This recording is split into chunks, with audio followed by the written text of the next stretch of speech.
Okay, ngayon pag-usapan natin subtracting integers. Importante ito sa mga grade 7. Lalo sa grade 7 po, importante ang addition, subtraction, division, multiplication, and division of integers. Okay? Tandaan to. Pinaka-importante to. Hanggang mag-senior high gagamitin nyo to. Okay? So, positive minus positive. Ang gagamitin yung operation, subtraction, kasi magkaiba ang sign. Next, ang sign naman, answer sign. Ang gagawin nyo, copy the sign of the bigger or larger number.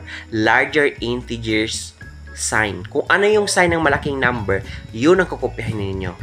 Okay? 4. Positive ang 4. Ang 7, negative, tama. So, kopyahin ninyo yung sign ng 7 na negative. Kaya the answer is negative 3.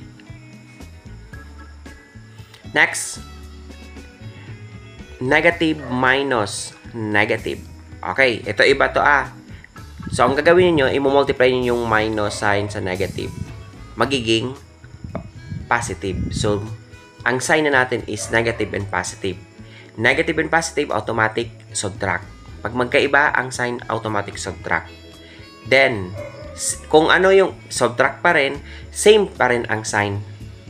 Kung ano yung malaking number, yung sign ng malaking number, yung kopyahin niyo.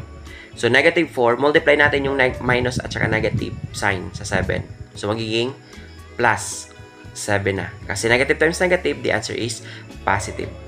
So, magkaiba ang sign naman. Ang isa is negative, ang isa is positive. Ano ang sign ng malaking number? Positive, tama. So, the answer is positive 3. Next, positive minus negative. Multiply natin yung minus sign sa negative. Yan. Multiply natin. So, negative times negative, the answer is positive. So, para sa positive, pag para sa positive or para sa sign, add.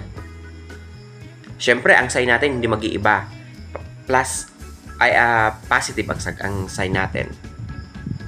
Kasi add ang ginamit natin. Positive. Positive tayo. Kasi lahat positive ang given.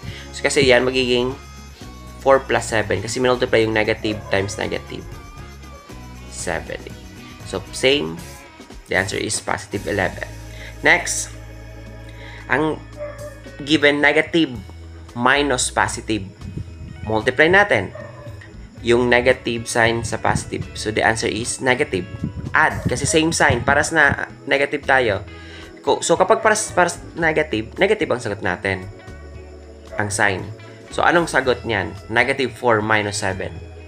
Kung ang sa positive, paras positive is, the answer is positive, how about sa negative? Para